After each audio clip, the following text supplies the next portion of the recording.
Assalamualaikum warahmatullahi wabarakatuh.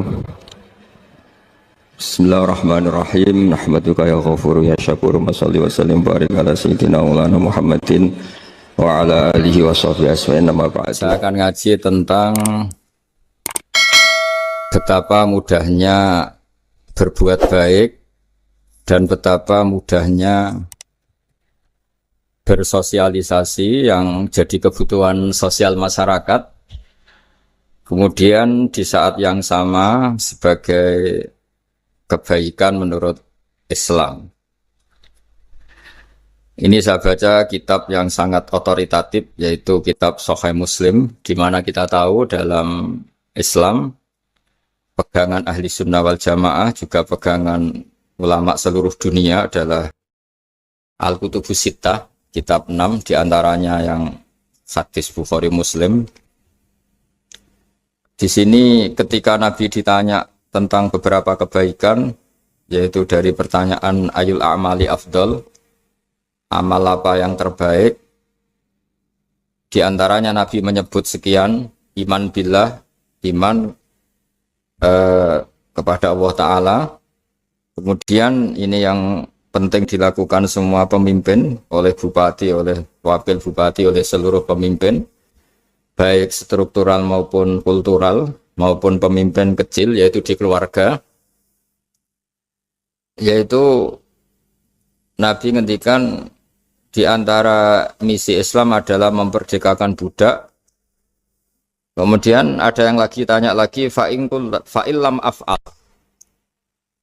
Lalu dari sekian kebaikan yang butuh biaya itu saya tidak mampu melakukan ya Rasulullah. Kalau nyumbang masjid saya tidak mampu. Kalau berbuat bikin fasilitas umum saya tidak mampu.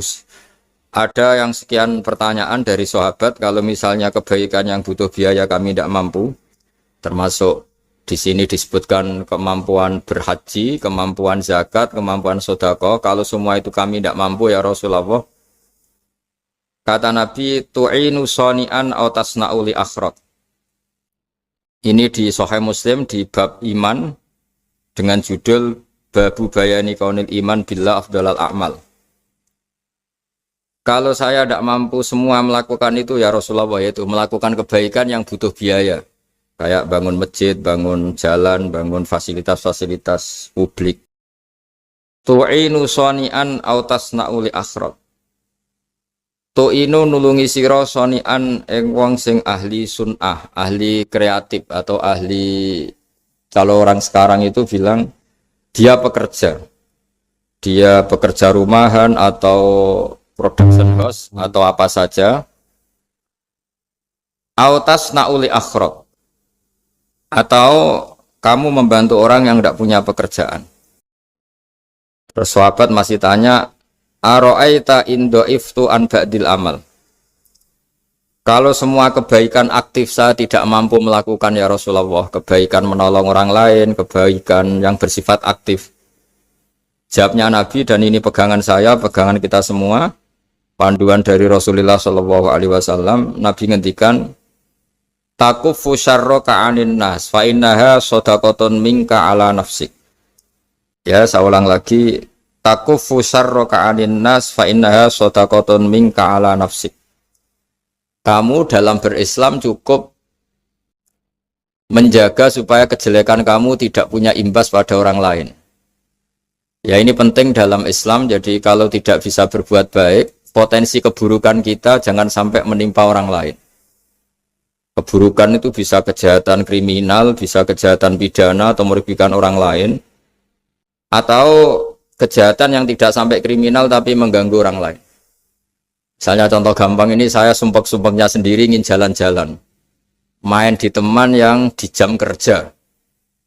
Ini kan sumpek-sumpeknya saya sendiri ingin hiburan, terus wisata atau dolan ke teman yang sebetulnya saat itu dia mungkin ngaji atau kerja atau harus memenuhi kewajiban cari nafkah. Gara-gara nemuin saya, akhirnya dia dikomplain sama majikannya, atau gara-gara nemuin saya dia akhirnya tidak ngaji sama santrinya, atau gara-gara nemuin saya dia terganggu aktivitasnya, itu juga tidak boleh, karena berarti keburukan kita punya akibat pada orang lain. Jadi kaidah dalam Islam itu kalau tidak berbuat baik potensi keburukan kita ini jangan sampai menimpa orang lain. Sehingga di sini Islam menyarankan uzlah. Uzlah itu nyepi. Jadi misalnya kita baru penat, baru bawaannya itu emosi, baru gak suka kumpul orang, itu ya sebaiknya jangan jalan-jalan. Karena di antara kebaikan Islam itu tabassum, senyum, atau talqatu wajhin, ceria. Tapi karena kita mungkin jatuh kredit, jatuh hutang, atau punya masalah keluarga, sehingga bawaan kita itu emosi. Nah, dalam seperti ini sebaiknya uzlah, menutup diri. Sehingga kata Rasulullah SAW dalam zaman akhir di antara kebaikan itu kamu meninggalkan manusia aktivitasnya, kemudian watadaun nas min syarrik, kamu meninggalkan manusia supaya enggak kena keburukan kamu. Jadi ada momen, ada saat di mana kita mungkin kalau ketemu orang itu bawaannya ingin sengak, ingin ngomong yang enggak enak, atau kita baru penat, itu sebaiknya uzlah saja, mengurung diri di kamar atau isolasi sendiri. Karena bawaannya baru emosi. Nah ini yang jarang dipraktekkan. Kalau sekarang malah banyak yang saat susah, malah bawaannya ingin namam, ingin apa, menvonis orang lain atau ngadili orang lain. Padahal pesannya Nabi, kalau semua kebaikan aktif tidak bisa kamu lakukan itu, takuffu syarra ka'anin nas fa innaha shadaqatun minka ala nafsik. Sehingga keburukan kita, ya saya ulang lagi, keburukan kita yang ingin emosi, ingin apa, itu tidak punya akibat orang lain. Di sini kearifannya Rasulullah SAW, beliau masyhur ngendikan, layak dilqodi wa ghadban. Jangan sampai seorang hakim bikin keputusan ketika emosi, karena bawaannya orang emosi itu pasti nggak terkontrol intelektualnya, nggak terkontrol nuraninya, nggak terkontrol semua sifat baiknya. Itu kalau punya keputusan bahaya sekali. Sehingga Nabi dari awal ngendikan layak dilqodi wa ghadban, orang yang sedang emosi tinggi jangan bikin keputusan penting. Kemudian oleh ulama diteruskan juga jangan bikin keputusan penting orang yang sangat lapar, atau yang sangat kenyang, atau yang sangat ngantuk, atau yang super sibuk. Jadi hal-hal yang potensi buruk dalam mengambil keputusan itu harus ditinggalkan. Sehingga misalnya bupati atau wakil bupati kalau sedang tidak nyaman dengan suasana apa, nggak boleh rapat kemudian memutuskan keputusan penting. Begitu juga kiai dan semuanya. Nah ini yang supaya otoritatif. Kenapa saya bawa kitab itu logikanya jelas ya. Kita sebagai dai, sebagai ustadz, atau sebagai mubaligh, atau sebagai siapa saja, yang ingin kita wariskan ke umat Rasulullah adalah dawuh-dawuhnya Nabi. Dan kalau kita ngaji tidak pakai kitab, itu sebenarnya umat kita jejali dengan pikiran kita, dengan ide kita. Jangan-jangan ide kita, pikiran kita ini tidak mewarisi pikiran Islam, tapi pikiran kita, atau emosi kita. Tapi kalau kita baca kitab, artinya umat ini berhak mendapat apa yang diteladankan dan disabdakan oleh Rasulullah SAW. Tapi kalau kita, itu pasti inginnya itu kita. Misalnya kita Bupati Banyuwangi, mungkin kita akan cerita Banyuwangi dengan asik. Tapi bagi daerah lain, apa urgensinya bagi saya? Begitu juga kalau kita kiai, mungkin kita akan cerita fadhilnya kiai. Tapi bagi orang lain yang keutamaannya jadi pekerja, jadi satpam, jadi guru, jadi pegawai negeri yang adil. Sehingga subjektivitas kita ini akan tinggi. Tapi kalau kita sebagai kiai baca hadis, maka umat ini mendapatkan panduan dari Rasulullah SAW. Nah, dari sekian panduan itu, kata Nabi, jika Anda tidak bisa berbuat kebaikan aktif, maka kebaikan yang harus Anda lakukan adalah potensi kejelekan kamu jangan menimpa orang lain. Makanya saya berkali-kali bilang, saya ini termasuk kiai yang jarang main ke alumni. Karena tadi, kadang-kadang alumni itu sudah mau kerja di tempat kerjanya, atau mau janjian ngantar anaknya sekolah. Gara-gara ada saya, mungkin semua itu dibatalkan. Sehingga silaturahim itu juga harus dimanage supaya tidak mengganggu haknya orang yang kita silaturahimi. Jangan sampai silaturahim jam 9, saatnya orang kerja, kemudian dia dapat peringatan dari pabriknya gara-gara sering didolani kiainya. Itu kan jadi ribet. Atau kiai karena sering didolani terus tidak ngaji, metu tamu terus. Itu kan jadi ribet.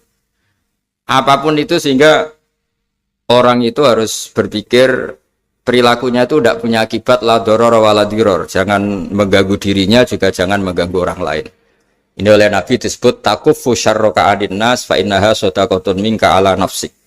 Sifat buruk kamu itu harus dijaga supaya tidak menimpa orang lain, dan itu berarti menjadi sedekah kamu atau amal kamu pada diri kamu sendiri. Jadi ini penting dimaklumatkan ke semua kita bahwa saat kita tidak bisa berbuat baik aktif, misalnya nggak bisa sedekah, nggak bisa menolong orang, setidaknya keburukan kita tidak menimpa orang lain.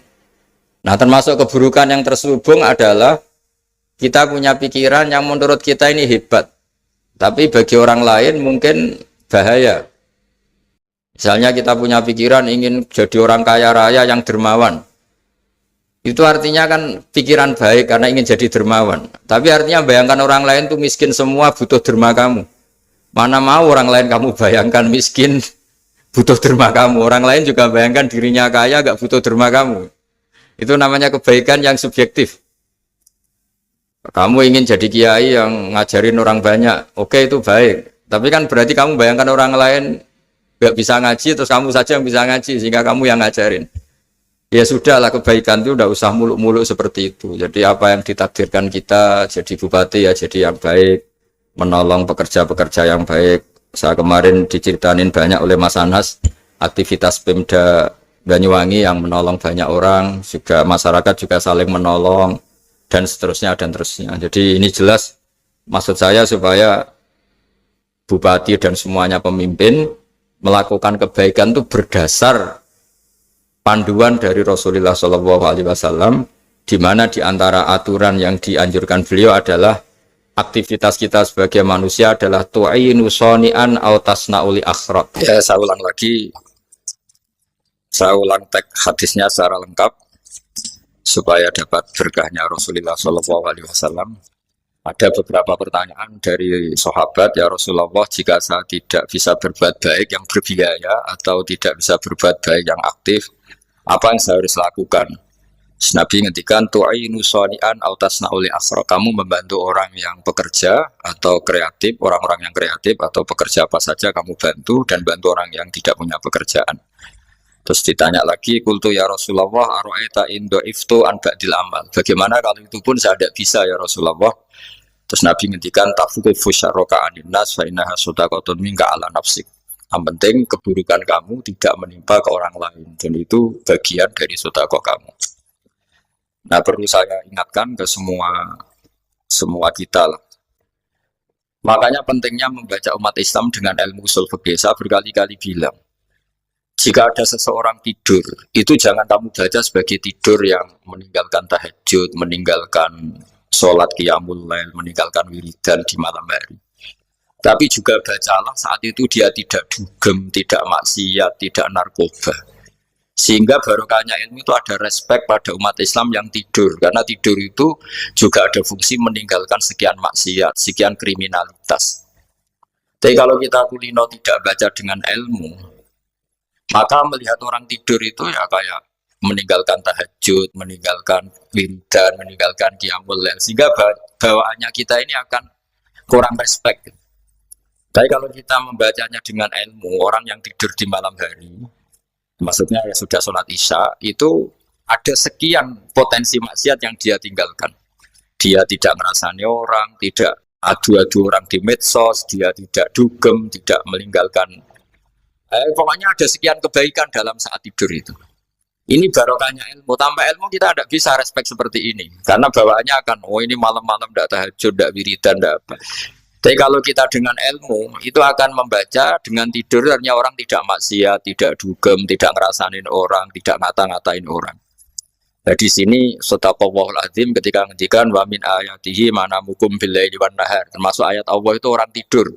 Maksudnya tidur yang dengan dimaknai positif tadi, bisa istirahat, bisa meninggalkan maksiat, bisa apa-apa. Nah ini di sini hebatnya Rasulullah SAW ketika beliau memandu kebaikan. Di antara kebaikan itu apa? Takufu syarroka anin nas fa innaha shadaqatun minka ala nafsik. Kamu, potensi buruk kamu atau keburukan kamu jangan sampai menimpa pada manusia, pada orang lain, dan itu bagian dari sedekah kamu. Ya, saya mohon maaf sama Bu Bupati, sama semua Pemda, sama Wakil Bupati karena saya tidak bisa lama-lama. Saya punya wadifah. Tadi ini pun sudah ngurting ngaji saya karena saya harus ikut ngaji di sini. Dan Mari sama-sama berdoa. Al-Fatihah. Jadi status kehambaan ini kita mantapkan dulu. Jangan ada status lain kita di depan Allah kecuali status kehambaan. Saya punya analogi dan itu saya ulang-ulang karena di antara ciri Quran itu mengulang-ulang sesuatu yang harus jadi pegangan. Saya ulang lagi, di antara ciri Quran itu mengulang-ulang sesuatu yang jadi pegangan. Jika kita belajar ilmu fisika atau ilmu apa saja, maka kita akan bicara materi sesuai statusnya. Jadi kita harus latihan untuk iman kepada Allah. Saya tanpa mengurangi rasa hormat, saya memberi contoh begini ya. Ini jam, materinya dari besi. Ini kertas, materinya ya kertas. Tentu secara fisik, orang akan bilang jam ini lebih kuat timbang kertas. Dan itu pasti dibenarkan dari segi materi. Tapi kalau Anda beragama dan Anda tahu bahwa pengendali alam raya ini Allah Ta'ala, maka kamu akan bilang, terserah Gus Baha. Gitu. Bisa saja jam ini saya punya niat saya hancurkan, kertas yang lemah ini saya simpan. Sehingga jam tangan ini 5 menit lagi saya hancurkan sehingga benar-benar rusak. Sementara kertas ini saya simpan sampai bertahun-tahun awet. Nah, kira-kira seperti itulah ilmu manusia. Sesuatu yang kita sangka kuat, ternyata Allah punya rencana menghancurkan itu. Dan yang kita sangka lemah, ternyata Allah punya rencana untuk mengabadikan itu. Nah, di sini pentingnya iman lahu maqalidus samawati wal ardh. Sedianya Allah yang mengendalikan semua. Jadi jangan mentang-mentang kita punya ilmu bahwa materi besi itu lebih kuat timbang kertas, terus kita pastikan bahwa besi lebih awet ketimbang kertas. Kita sisakan satu keyakinan, terserah Allah, terserah pengendalinya. Nah itu agama, bilang terserah pengendalinya itu agama. Ya mungkin tadi aja problem sinyal, saya ulang lagi. Ibarat saya ini megang jam tangan, yang materinya dari besi. Ini kertas yang materinya lemah. Tentu kita akan bilang bahwa jam atau besi lebih kuat ketimbang apa? Kertas. Tapi Anda salah. Anda harusnya ngomong bahwa terserah pengendalinya. Bisa saja saya punya rencana menghancurkan besi ini sehingga 5 menit lagi hancur. Dan saya ingin mengabadikan kertas ini saya simpan di tempat yang aman. Nah kira-kira agama itu bukan anti ilmu, sehingga agama boleh kamu mengatakan besi ini lebih kuat ketimbang kertas. Tapi harus kamu tambahi dari segi materi. Tapi kalau dari segi pengendalinya, maka kita jawab terserah Allah Subhanahu wa Ta'ala. Nah ini di sini pentingnya beragama. Jadi meskipun Mars tuh kayak apa kuatnya, bumi, gunung kayak apa kuatnya. Ternyata gunung yang kita kira kuat, ternyata nyimpan magma yang potensi meledak. Yang gunung kecil, yang kelihatan dari pasir kecil yang tidak berdaya, ternyata nggak nyimpan magma, jadi nggak direncanakan untuk diledakkan. Itu, nah agama itu seperti itu, yang disebut di surat Yasin misalnya Allah itu siapa?